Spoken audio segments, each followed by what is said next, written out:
Hi, I'm Crystal Bessie with the Louisiana Farm to School program. This month's Louisiana Harvest of the Month happens to be one of my favorite vegetables, and it's a staple in Southern cooking. It's greens. In the South, when we talk about greens, we're really referring to those dark green leafy vegetables that have been cooked until tender and eaten warm. Greens have held an important place on the Southern table for over a century, and they include collard greens, mustard greens, Swiss chard, and even kale. Let's learn a little more about what makes that vegetable so special.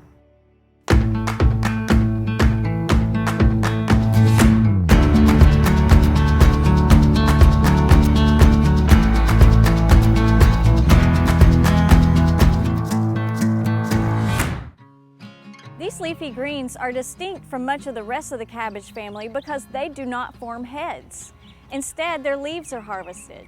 The oldest leafy greens within the cabbage family are collards, which were grown by the ancient Greeks and Romans. Mustard is another ancient plant with many uses, not only with those edible green leaves, but the seeds are used to make the condiment mustard. Today, India, China, and Japan are the main producers of mustard greens in the world, but a substantial amount are still grown in the United States. Swiss chard and spinach are members of the beet family, which includes beets and quinoa. Swiss chard originated in Sicily, Italy, where it remains popular across Europe. After the Civil War, the Swiss chard grew in popularity in the United States, and you can see why. Swiss chard is as nutritious as it is colorful. Varieties of Swiss chard have a rainbow of stem colors like red, pink, green, yellow, and even white. Think you don't like greens? Add a handful of spinach or Swiss chard to your favorite smoothie. Greens are a nutrient powerhouse that won't change the flavor. We're here at Fullness Farm in the heart of Baton Rouge, Louisiana, with Allison Guidros. Thanks for having us today. You bet, it's great to have you out. Tell me a little bit more about what you grow here at Fullness and how you do it.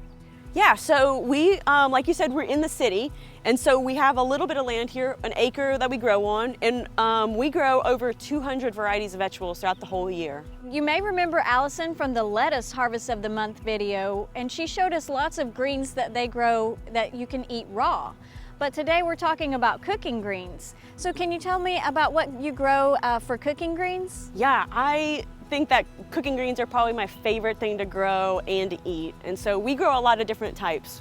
We have kale, Swiss chard, collard greens, and then we also have some things that people think about for the roots, but you can also eat the tops as well, like beets and even turnips. Is there a better time of year to grow these type of greens? Yeah, you know, we kind of think about our farming year starting around when school starts. So in August is the time that we'll seed the greens in our greenhouse where it's a little bit cooler. And then after about 6 weeks, we'll plant them in the ground. But the fall, when it's cooler, that's when they grow the best. So how come they grow the best in the cold? You would think that they wouldn't like the cold. Yeah, it's very interesting. Greens can actually take it down to a light frost, and when it freezes, they actually get sweeter because they produce a sugar that makes them not freeze, like antifreeze in your car. And so the greens will taste sweeter after a little frost. Once it starts getting warmer, the greens will start putting up flowers and seeds, and then they don't taste as good as they do in the cooler months. Now let's head over to Judy and see what she's got cooking. Sounds great.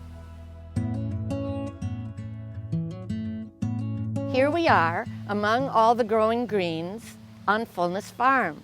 We've got greens on radishes, greens on beets. We've got some, what are these called? Yeah, this is two different types of kale. This one has a lot of names. Some people call it black kale, dino kale, Lasiano kale, and this one we just call it green curly kale. We've got some Swiss chard and some rainbow chard. Notice that the rainbow chard has a pink stem on it and the Swiss chard has a yellow stem. We've also got one of my favorites, collard greens, and we're going to talk a lot about collard greens today. Greens, greens, greens.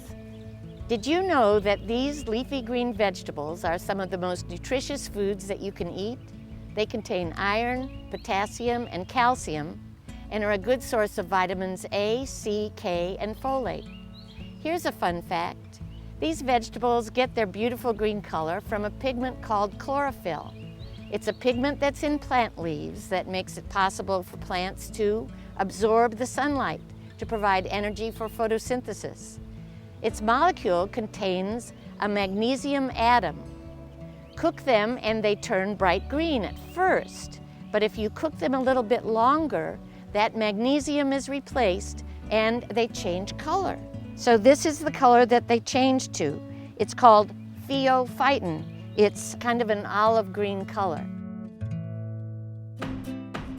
The first step in the recipe that I'm going to demonstrate is washing the greens and trimming the heavy stem. If you fold the green over like that and then take your knife and just slide it along like that, now you've trimmed out the stem with one cut, not two cuts. There are two ways that I usually work with greens. One is I might cut them up like I did for this dish right here. Another way is to do like they do in Brazil, and that is I roll them up like this, and then I take my big knife right here and make some little greens that we're going to saute. With greens that have been cut into little squares like this, what I usually do is put them with a flavorful stock, maybe something with a little bit of tasso in it, and simmer them until they're tender. And then I might add some other flavorful vegetables like onions or garlic or turnips. Today we have a sample of a recipe that was prepared, and I'm going to have Allison taste test it. Pour a little of that tasty stock on them, and then top it off with a little bit of pepper vinegar.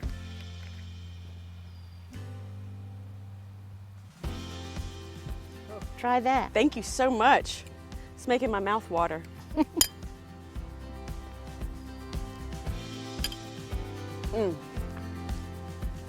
Really, really good. Very good, very good. All right, let's go back into the field and learn more about growing greens. Did you know you can use the seeds from this frilly, green leaf vegetable to make your own yellow mustard?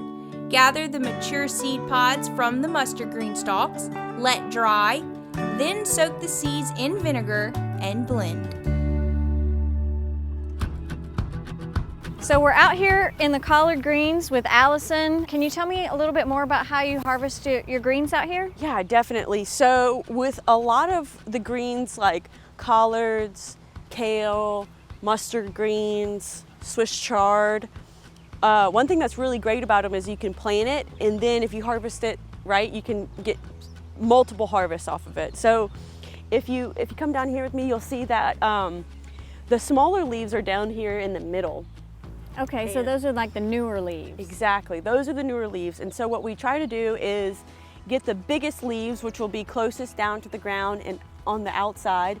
And with collards, I really like it because you can just snap it off and just go all around a plant and get some of the biggest leaves from the bottom and leave that smaller leaves in the middle growing.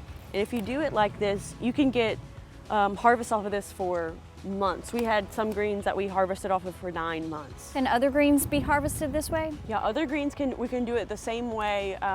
Some of the cooking greens like we've been talking about today, they pretty much all can be harvested like that. And you can see we have 2 rows of collards here, but you can see that we've got a large variety of different things, and we like doing it like that and having a large diversity so that we get less pest pressure. And so in your own garden, it's nice if you have, you know, a lot of different types of greens, maybe some root vegetables, herbs, and it makes it more fun to cook with as well. So just a few rows down from the collard greens, we're here with some beet greens. They're in the same family as Swiss chard, I believe. Is that correct, Allison? Yeah, that's exactly right, Crystal. They're the same family as Swiss chard and spinach. And some people don't think about eating beet greens, but they are excellent. So tell me a little bit more about what we have going on growing and how we can harvest this beet greens. Yeah, so we like to have a lot of variety, as we've talked about so much, and we will have a lot of variety even within one bed. So we grow several different types of beets here, And we've got some really pretty ones right here. I'll show you. This one is a purple beet, and it's a cylindrical shape. Wow. And then this one here, if you want to get it, is it's pretty cool when you cut it. Wow, look at that color. Yeah, and if you cut it this way, it is candy cane striped, red and white striped. That's really fun. Yeah.